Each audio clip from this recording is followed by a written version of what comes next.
Salut à tous, c'est Gilib. Aujourd'hui on va parler de 3 outils cachés dans Premiere Pro qui vont vous faire gagner un temps fou dans vos montages. C'est parti. Alors le premier outil dont je voulais parler, il y en a probablement pas mal d'entre vous qui le connaissent déjà, mais si c'est pas le cas, ça va vraiment changer votre vie. Petit détail, je viens de Marseille, donc il y a peut-être des petites exagérations de temps en temps. Alors je voulais vraiment en parler. Premiere Pro a une fonction de synchronisation automatique. Je m'explique. Ce qu'on fait d'habitude pour synchroniser l'image et le son, c'est qu'on fait un clap au moment du tournage et on peut synchroniser ce pic en fait dans l'audio avec le visuel, à l'image près du coup, ou alors avec le pic qu'on a dans notre son enregistré de manière externe et le pic qu'on voit dans l'audio de la caméra. Mais Premiere Pro a un outil qui permet de faire ça de manière automatique. Donc là par exemple, on a des rushs de ma dernière vidéo. Ouais, je sais, ça fait beaucoup de fois ma tête dans le même écran.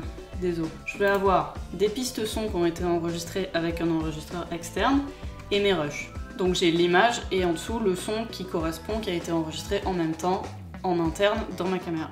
Et ensuite quand j'importe le son, je me retrouve avec une piste son qui n'a pas d'image forcément qui est liée avec. C'est juste un son tout seul. Donc pour synchroniser votre son externe à votre image, bien sûr il faut que ça ait été pris en même temps parce que sinon ça va pas marcher. Faire un clic droit et synchroniser. Il m'ouvre la fenêtre pour synchroniser les éléments entre eux. On a plusieurs options. On peut synchroniser les deux éléments au début de l'élément. Mais à part si vous avez déclenché votre son et votre image exactement au même moment, c'est-à-dire à l'image près, ça va pas vous servir à grand chose. Pareil pour la fin de l'élément. Ce que vous pouvez faire, c'est synchroniser à partir de l'audio. Ça veut dire que Premiere va prendre votre audio externe et l'audio interne de la caméra, va les superposer, et donc synchroniser vos deux éléments. Donc là je sélectionne audio, canal 1 et OK. Donc ça va prendre 2 secondes. Il est dégueu ce café. C'est terminé. Et donc pour faire le test, je vais mettre en muet la piste qui correspond à l'audio interne de la caméra et quand je fais play, sur la deuxième image qu'on avait trouvée tout à l'heure, je vais l'attraper en bas là. Notre image et notre son externe sont synchronisés. Désolée si la lumière fait des trucs bizarres, le temps est complètement fou aujourd'hui, ça n'arrête pas de changer, j'ai beaucoup de lumière extérieure donc c'est le bordel. Pour le deuxième outil, je vais vous emmener dans des contrées lointaines, c'est-à-dire dans l'onglet audio. Ouais, je sais, moi non plus avant j'allais pas trop dans cet onglet, mais en fait il y a des trucs hyper utiles dedans. Comme par exemple l'audio ducking dont je vais vous parler maintenant. Pour vous montrer exactement l'outil dont je veux parler, je vous explique. Ça, c'est l'audio de mon enregistreur externe, donc ça veut dire que c'est l'audio que j'ai envie d'utiliser. Si je clique sur un élément dont je veux me servir, un élément audio, à droite il va me proposer plusieurs types d'audio. Dialogue, musique, effets sonores ou ambiance. Ça va du coup nous servir à expliquer à Premiere quel type d'audio on utilise. Donc je vais lui expliquer en fait que toute cette piste c'est du dialogue, et en dessous c'est de la musique. Donc là on voit qu'entre les dialogues et la musique on a des options différentes qui vont correspondre à notre élément. Première chose qu'on va pouvoir utiliser dans ce cas de figure, ça va déjà être d'équilibrer un peu les niveaux sonores. Donc là par exemple, les fichiers sont bruts. Si je fais play, on n'entend que la musique. Le niveau de ma voix est vraiment pas du tout assez fort. Donc ce que je peux commencer par faire, c'est choisir ma musique et lui dire je vais analyser l'intensité sonore. Donc je clique là-dessus et on va dire correspondance automatique. Et là vous voyez que tout de suite le niveau sonore de la musique a été baissé parce que Premiere va prendre notre musique et l'ajuster au niveau d'une musique standard dans un montage et nous la met directement au niveau qu'il considère comme correct. Et donc on peut faire la même chose pour les dialogues. Si je sélectionne par exemple cet élément là, on a dit que c'était du dialogue, correspondance automatique. Et vous voyez en 2 secondes, il nous ajuste le volume, là on voit bien que le gain a été augmenté. Et maintenant si je fais play, augmenter cet effet de contraste, donc on va aller de manière assez extrême. Vous voyez que c'est déjà beaucoup mieux et ça a été équilibré.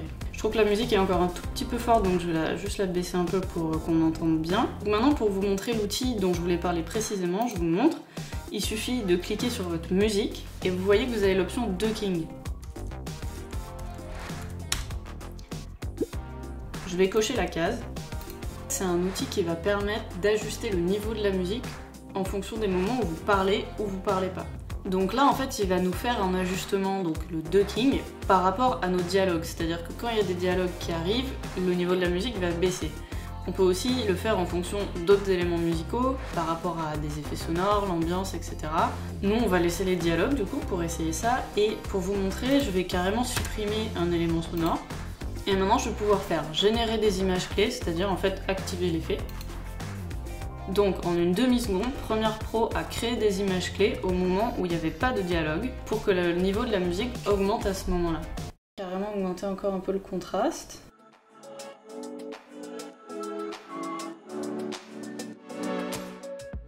Dans la surexposition et baisser le niveau des...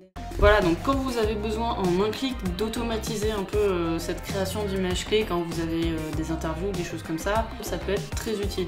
Et vraiment, je pense qu'il y a pas mal de choses à tirer de cet onglet dialogue. Rien que pour la correspondance automatique, c'est très utile pour égaliser tout de suite votre musique quand vous la mettez dans un montage. Et il y a aussi du coup un égaliseur avec des presets, vous pouvez rajouter de la reverb, vous pouvez gérer le gain à ce niveau-là. C'est vraiment pratique pour aller vite, mais faire quelque chose quand même de propre au niveau de votre audio. Pour finir, on va revenir dans un onglet un peu plus classique et on va parler du tracking. Le tracking en général c'est quelque chose qu'on fait plutôt sous After Effects et perso je savais pas que Premiere en fait avait un outil qui marchait aussi très bien.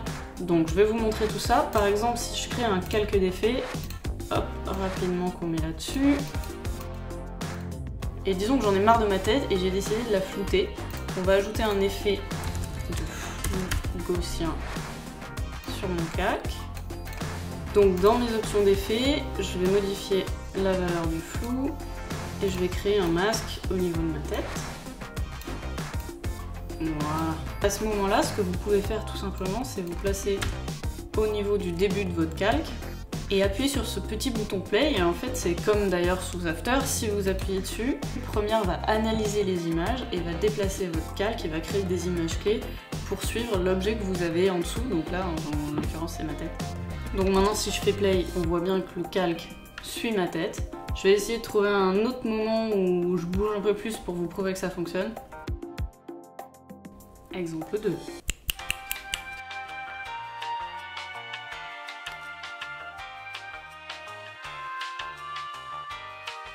Ok, c'est terminé. Alors en fait, ce que j'ai fait entre temps, c'est que j'ai déplacé l'effet non pas sur un calque d'effet, comme je l'ai fait tout à l'heure, mais sur le plan directement. Et en fait, je pense que ça marche mieux. Donc je vais virer ce calque. En voyant sur le plan directement, voilà ce que ça donne.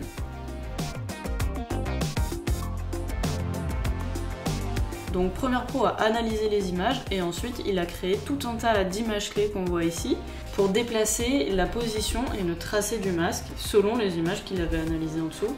Donc ouais, c'est à tester, ça marche plutôt pas mal et puis ça peut aider si vous avez besoin de faire des réglages de manière locale, flouter des visages sur un reportage ou quelque chose comme ça. À tester. Et voilà, c'est fini pour aujourd'hui. Merci d'avoir regardé la vidéo. Si ça vous a plu, n'hésitez pas à la partager, laisser un petit j'aime, un petit commentaire et puis vous abonner à la chaîne pour les prochaines vidéos. À bientôt!